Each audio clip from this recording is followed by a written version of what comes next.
Big boss season 6 day 9 അല്ലേ? ആയിരിക്കാം. റോക്കിയുടെ വിളയാട്ടാണ് ഹൗസിൽ നമുക്ക് മുഴുവനായിട്ട് കാണാൻ പറ്റുന്നത്. രതീഷ് പോയ ആ ഒരു ഗ്യാപ്പിൽ റോക്കി മോർ ദാൻ എനഫ് ആണ്. അമ്മാതിരി വിഷയം പുള്ളി ഉണ്ടാക്കാനായിട്ട് ശ്രമിക്കുന്നുണ്ട്. ഇത്തിരി അരോചകമാകുന്നുണ്ട് ചില സമയങ്ങളിൽ, എന്നാലും പുള്ളി മാക്സിമം ശ്രമിക്കുന്നുണ്ട്. രതീഷ് ഒരു അടി ഉണ്ടാക്കുന്നതിന് മുൻപ് ഒരു 5 മിനിറ്റ് പോലും അല്ലെങ്കിൽ 1 മിനിറ്റ് പോലും ആലോചിക്കാറില്ല. ഈ ഒരു തല്ലിനകത്ത് അല്ലെങ്കിൽ ഈ ഒരു വിഷയത്തിനകത്ത് അല്ലെങ്കിൽ ഉന്നയിക്കുന്ന കാര്യത്തിനകത്ത് എന്തെങ്കിലും ലോജിക് ഉണ്ടോ എന്ന് രതീഷ് ആലോചിക്കാറില്ല. റോക്കി അങ്ങനെയല്ല, 1 മിനിറ്റ് ആലോചിക്കും.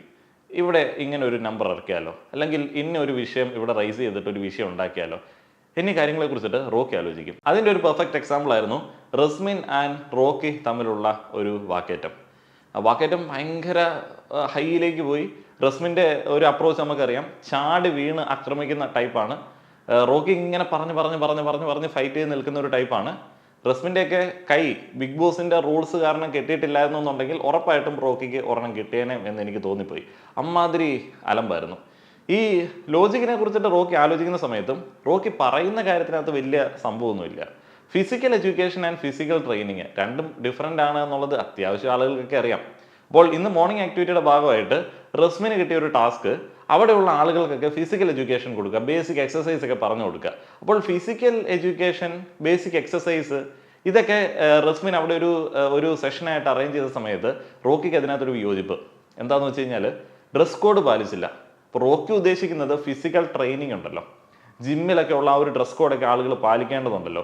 എന്തുകൊണ്ട് ഫിസിക്കൽ എഡ്യൂക്കേഷൻ ടീച്ചറായിട്ടുള്ള റസ്മിൻ അത് ആളുകൾക്ക് പറഞ്ഞു കൊടുത്തില്ല? റസ്മിൻ അത് പറഞ്ഞിരുന്നു, നിങ്ങൾ വർക്കൗട്ടിന് പറ്റുന്ന ഡ്രസ്സ് ഇട്ടിട്ട് വരണം എന്ന് പറഞ്ഞിരുന്നു. പക്ഷേ കണ്ടസ്റ്റൻസ് എല്ലാ ആൾക്കാരും അത് ഫോളോ ചെയ്തില്ല. അത് റസ്മിൻ്റെ ഒരു കുറ്റമായിട്ട് പറയാനായിട്ടാണ് റോക്കി ശ്രമിക്കുന്നത്. അപ്പോൾ മോർണിംഗ് ആക്ടിവിറ്റിയിൽ റസ്മിൻ്റെ പെർഫോമൻസ് പരാജയമാണ് എന്ന് വരുത്തി തീർക്കാനായിട്ടും റസ്മിനെ പ്രൊവോക്ക് ചെയ്യാനായിട്ടാണ് റോക്കി രാവിലെ ശ്രമിക്കുന്നത്. പക്ഷെ അത് വർക്കൗട്ടായില്ല. റോക്കിക്ക് സപ്പോർട്ടായിട്ട് ജിൻഡോ പോലും ഒച്ചത്തിലില്ല. കാരണം RJ ടീമിൻ്റെ പവറായിട്ടുള്ള 6 പോയി. ഇപ്പോൾ ജെ ഒറ്റയ്ക്കാണ്. ജെ ആരോടെ പോകണം എന്നുള്ളത് അറിയത്തില്ല എന്ന് നിൽക്കുകയാണ്. ഇപ്പോൾ ജിൻഡോ പറഞ്ഞു, ജിമ്മിൽ ഞാൻ സമ്മതിക്കത്തില്ല. അപ്പോൾ റോക്കിക്കൊന്ന് പവറായി. പക്ഷെ അതിന് മുൻപ് ജിമ്മിൽ മുണ്ടെടുത്ത് പോകുന്ന എക്സ്പീരിയൻസ് ഒക്കെ അർജുൻ പറയുന്നുണ്ട്. അതൊക്കെ ഇത്തിരി ഓവറാണ്. എന്നാലും റസ്മിൻ പറയുന്നതിനകത്തൊരു കാര്യമുണ്ട്. വരുന്ന കണ്ടസ്റ്റൻസ് ആരാണോ അവരുടെ ഡ്രസ് കോഡ് എന്താണോ അത് അവർക്ക് കംഫർട്ടബിൾ ആണെന്നുണ്ടെങ്കിൽ പറഞ്ഞു കൊടുക്കുക. ഫിസിക്കൽ എഡ്യൂക്കേഷൻ ആണല്ലോ. ഇപ്പോൾ നമ്മൾ സ്കൂളിലൊക്കെ പോകുന്ന സമയത്ത് ഇത് ഈ കരിക്കുലത്തിൻ്റെ ഭാഗമായിട്ട് സെറ്റ് ചെയ്യുന്ന പരിപാടിയാണ് ഈ ഫിസിക്കൽ എഡ്യൂക്കേഷൻ എന്ന് പറയുന്നത്.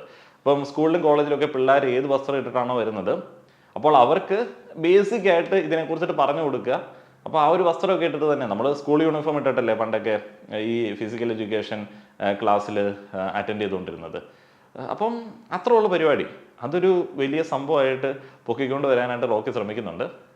അത് നൈസാണ്. ഇത് ഇത്രയെങ്കിലുമൊക്കെ ലോജിക്ക് ഒരടിക്കകത്തുണ്ട് എന്നുണ്ടെങ്കിൽ കാണാൻ രസമുണ്ട്. ഷോട്ടാ മുംബൈയിലെ പാട്ടൊക്കെ ഇട്ടിട്ടാണ് ഇന്ന് രാവിലത്തെ പരിപാടികൾ തുടങ്ങിയത്.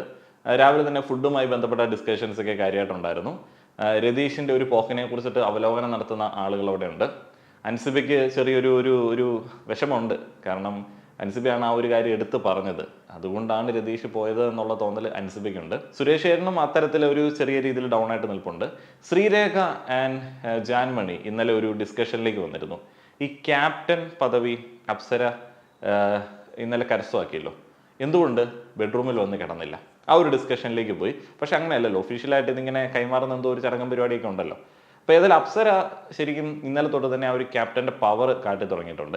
ഇന്ന് രാവിലെ ഈ ഒരു അടിയൊക്കെ ഉണ്ടാകുന്ന സമയത്ത്, റസ്മിന് റോക്കി ആയിട്ടുള്ള അടിയൊക്കെ ഉണ്ടാകുന്ന സമയത്ത് അപ്സര അത് ഒന്ന് സെറ്റാക്കാൻ വേണ്ടി വരുന്നുണ്ട്. നമുക്കറിയാം അപ്സര ആൻഡ് റോക്കി അവർ മുൻപേ തന്നെ ശത്രുക്കളാണെന്ന് തോന്നും. അപ്പോൾ അവർ തരം കിട്ടിക്കഴിഞ്ഞാൽ അങ്ങോട്ടും ഇങ്ങോട്ടും അടിക്കുന്ന ടീമുകളാണ്. ഈ റോക്കി, ഈ അപ്സര, ജാസ്മിൻ ഇങ്ങനെയുള്ള ആൾക്കാരുടെയൊക്കെ അടുത്ത് പോയി ഇങ്ങനെ അവരെ പ്രൊവോക്ക് ചെയ്യുന്നതിനകത്തെ ഒരു ഗെയിം ശരിക്കും പറഞ്ഞാൽ റോക്കിക്ക് അത് നെഗറ്റീവ് ആവാൻ സാധ്യതയുണ്ട്. കാരണം അവർ നല്ല രീതിയിൽ മറുപടി കൊടുക്കും. തിരിച്ച് അങ്ങോട്ടും ഇങ്ങോട്ടും തല്ലാനൊന്നും പറ്റത്തില്ലല്ലോ. ആണുങ്ങളൊക്കെ ആണെന്നുണ്ടെങ്കിൽ കുറച്ച് കടന്നുള്ള എന്തെങ്കിലും 2 പറയാം. പക്ഷെ ഇത് പറഞ്ഞു കഴിഞ്ഞാൽ ചിലപ്പോൾ അവിടെ വിക്ടിം കാർഡ് വല്ലതും ഇറങ്ങിയിട്ടുണ്ടെങ്കിൽ രതീഷിൻ്റെ അവസ്ഥയാവാനായിട്ടുള്ള സാധ്യതയുണ്ട്. ഇന്നലത്തെ എവിക്ഷനിൽ രതീഷ് പോയതുകൊണ്ട് ഏറ്റവും കോൺഫിഡൻ്റ് ആയത് നോറയാണ്. കാരണം നോറ ഒട്ടും വിചാരിച്ചിരുന്നില്ല ഈ ആഴ്ച അവിടെ നിലനിൽക്കാൻ പറ്റുമെന്നുള്ളത്. നോറ ഭയങ്കര കോൺഫിഡൻ്റ് ആയിട്ട് മിററിൽ നോക്കിയിട്ട് കോൺഫിഡൻസ് വാരി വിതറുന്നുണ്ട്. നോറ വിചാരിച്ചത് ഇത് ഭയങ്കര വലിയ ഗെയിമാണ് താൻ കളിച്ചുകൊണ്ടിരിക്കുന്നത്, കോൺഫിഡൻസ് അവിടെ ഉണ്ടാവട്ടെ, ആ ഒരു കോൺഫിഡൻസിൽ നല്ല സ്മാർട്ടായിട്ട് മുന്നോട്ടേക്ക് പോട്ടെ. പുറത്തേതാണ്ടൊക്കെ ചില സംഭവങ്ങൾ പുള്ളിക്കെതിരെ വരുന്നുണ്ട്, അത് നമുക്ക് ശ്രദ്ധിക്കേണ്ട ആവശ്യമില്ല. പല ആളുകളും റിക്വസ്റ്റ് ചെയ്യുന്നുണ്ട്. പക്ഷെ നമ്മൾ ശ്രദ്ധിക്കേണ്ട ആവശ്യമില്ല, നമുക്ക് അറിയില്ലല്ലോ. ഗബ്രി ആൻഡ് ജാസ്മിൻ നമുക്കറിയാമല്ലോ. ജാസ്മിൻ ഒരു സൈഡിൽ ഒട്ടിച്ച ടാറ്റുവിനേക്കാളും കഷ്ടമായിട്ടാണ് ഗബ്രി ഒട്ടി കളിക്കുന്നത്. ഗബ്രിക്ക് ശരിക്കും പറഞ്ഞാൽ ഇപ്പം ഒന്നും പറയാൻ പറ്റുന്നില്ല. റോക്കി ജാസ്മിൻ, റോക്കി അപ്സര, അപ്പം അങ്ങനെയുള്ള ആ ഒരു അടികളൊക്കെ നോക്കി ഇടയ്ക്ക് ഇങ്ങനെ ഗബ്രി ഇങ്ങനെ ചിരിച്ചുകൊണ്ടിരിപ്പുണ്ട്, അർജുൻ അത് കണ്ട് ചിരിച്ചുകൊണ്ടിരിപ്പുണ്ട്. ഇങ്ങനെ ചിരിച്ചുകൊണ്ടിരിക്കുന്ന ആളുകളായിട്ട് പലപ്പോഴും ഇവർ മാറുന്നുണ്ട്. റോക്കി ജാസ്മിൻ തമ്മിലുള്ള ആടി ഭയങ്കര രസമാണ്. രണ്ടുപേരും കണക്കിന് അങ്ങോട്ടും ഇങ്ങോട്ടും ഒക്കെ കൊടുക്കും.